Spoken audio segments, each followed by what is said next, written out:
അറിയില്ലായിരുന്നു. എൻ്റെ വിനീതമായ അഭിപ്രായം നമ്മളെല്ലാവരുടെയും അവസ്ഥ ഏതാണ്ട് ഇതേമാതിരിയൊക്കെ തന്നെയാണ്. നമ്മൾ ആരാണെന്ന് നമുക്കിപ്പോഴും അറിയില്ല. നമ്മൾ ആരാണെന്ന് നമുക്കിപ്പോഴും അറിയില്ല. ഇപ്പോൾ നമ്മൾ ഇന്നലെ മുടിയനായ പുത്രൻ്റെ ഉപമയിൽ ക്ലൈമാക്സ് എന്തായിരുന്നു?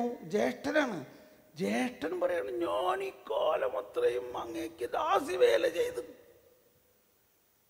ഞാൻ അങ്ങ് പറഞ്ഞതെല്ലാം അനുസരിച്ചു, എന്നിട്ടും എനിക്ക് വേണ്ടി ഒരു ആട്ടിൻകുട്ടീനെ വെട്ടിയോ? എന്തപ്പനാണോ താൻ?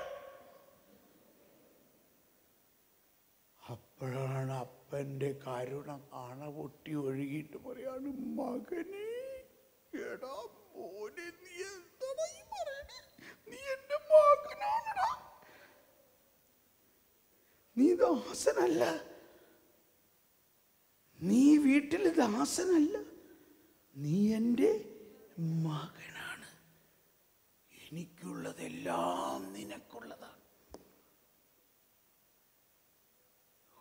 ഒന്ന് ആലോചിച്ച് നോക്കി. പെട്ടെന്നൊരു വചനം വരികയാണ്, ദൈവഭവനത്തിൽ മോശ ആരെ പോലെയായിരുന്നു?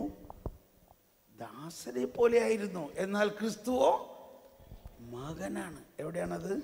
ഹെബ്രായർ 3:5. ഹെബ്രായർ 3:5.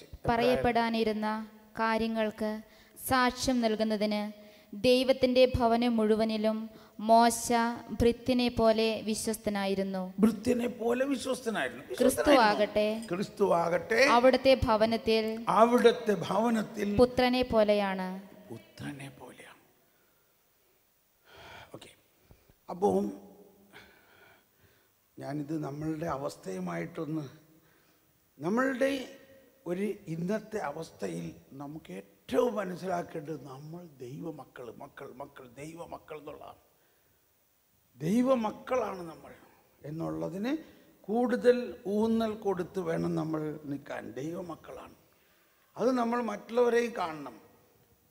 ഏത് ക്രിസ്ത്യാനികൾ മാത്രമല്ല, എല്ലാ ജാതി മതസ്ഥരും ദൈവ ഛായയിൽ സൃഷ്ടിക്കപ്പെട്ടവരാണ്.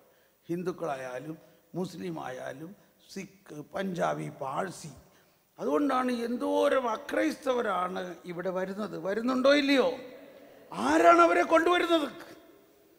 എൻ്റെ പിതാവിനാൽ ആകർഷിക്കപ്പെടാതെ ആരും ഇവിടെ വരില്ല. അവരെല്ലാം അത്രയ്ക്ക് നമ്മൾ വിശാലതയോടെ കാണണം. ഓക്കെ, അപ്പോൾ ആദ്യ മാതാപിതാക്കളുടെ പാപത്തിൽ നിന്നും ഇന്ന് ജീവിക്കുന്ന നമ്മൾ പഠിക്കേണ്ട ഒരു കാര്യം,